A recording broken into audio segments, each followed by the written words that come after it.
കേരളത്തിൽ മൂന്നാം തവണയും LDF തന്നെ അധികാരത്തിലെത്തുമെന്ന് SNDP യോഗം ജനറൽ സെക്രട്ടറി വെള്ളാപ്പള്ളി നടേശൻ പറഞ്ഞു.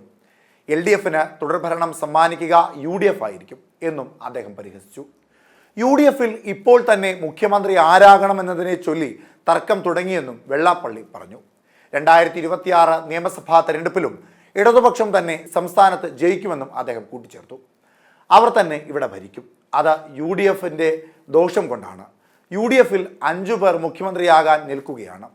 KPCC പ്രസിഡന്റിനെ എപ്പോഴും ചീത്ത പറയുകയാണ് VD സതീശൻ. ഇടയ്ക്ക് എന്നെയും പറയും. അവൻ തണ്ടനാണ്, വെള്ളാപ്പള്ളി പറഞ്ഞു.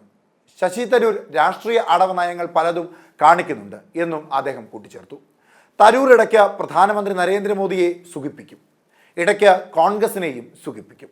ഒരു പാർട്ടിക്ക് അകത്തു നിൽക്കുമ്പോൾ അച്ചടക്കത്തോടെ നിൽക്കണമെന്നും എന്നാൽ തരൂർ അങ്ങനെ നിൽക്കുന്നില്ല എന്നും അദ്ദേഹം കുറ്റപ്പെടുത്തി.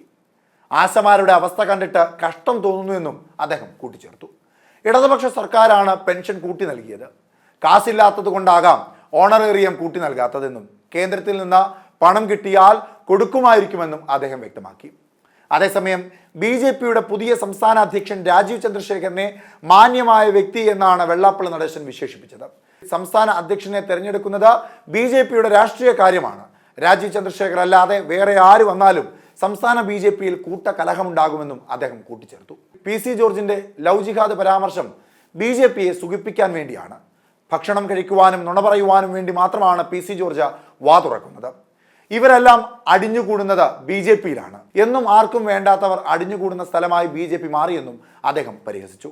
നിലവിലത്തെ രാഷ്ട്രീയ സാഹചര്യത്തിൽ കോൺഗ്രസിൽ ഏറ്റവും പ്രധാനപ്പെട്ട ചോദ്യമായി പാർട്ടിക്കാരും സമൂഹവും ഒപ്പം മാധ്യമങ്ങളും ഉയർത്തുന്ന ചോദ്യം 2026 കോൺഗ്രസ് അധികാരത്തിലെത്തിയാൽ ആരായിരിക്കും മുഖ്യമന്ത്രി എന്ന ചോദ്യമാണ്.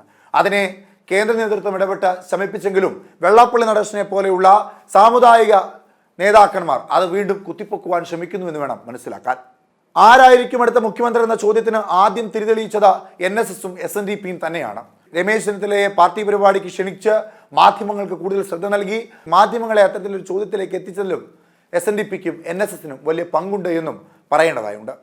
എന്തായാലും നിലവിലത്തെ സാഹചര്യത്തിൽ SNDPയുടെ പിന്തുണ ഇടതുപക്ഷത്തിനാണ് എന്ന് ധ്വനിപ്പിക്കുന്ന തരത്തിലേക്കുള്ള പ്രസ്താവനയാണ് വെള്ളാപ്പള്ളി നടേശന്റെ പക്കൽ നിന്നും ലഭിക്കുന്നത്.